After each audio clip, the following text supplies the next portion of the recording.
Ben voilà, Melun est à vendre, enfin une bonne partie de Melun est à vendre ou à louer. Les boutiques sont désertes, les commerçants ferment boutique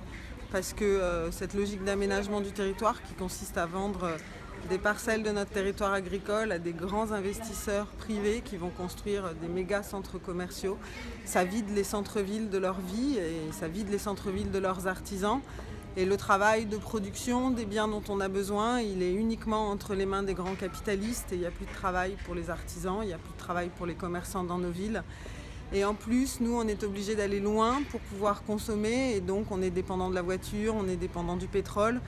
Et donc finalement, on pollue davantage. Et voilà, on est dans une espèce de cercle vicieux où nos villes se meurent, où nos villes se vident, où il y a de moins en moins de travail, où les gens qui travaillent sont de moins en moins bien considérés. Et en même temps, on continue à grignoter des terres agricoles et à faire comme si finalement on avait toute la vie devant nous, alors qu'on sait que à la fois les injustices sociales, mais aussi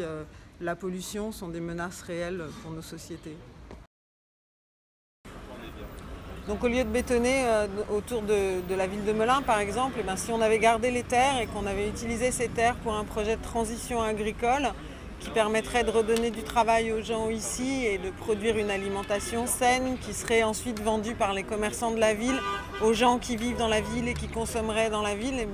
on retrouverait un cercle économique vertueux, une économie vraiment au service des gens et au service de la population et une ville un peu plus riante que ce qu'elle n'est aujourd'hui avec un vrai tissu social.